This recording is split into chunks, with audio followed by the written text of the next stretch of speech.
and the Lord of Lords. Are we ready to praise him more tonight? Oh, yes. Are you tired of praising him?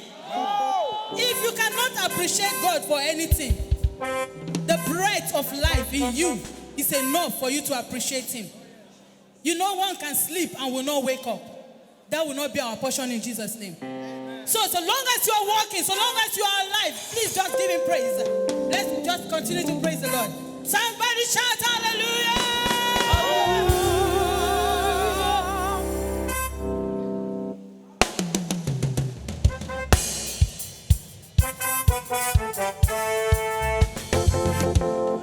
Please, you can rise up and dance with us.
Praise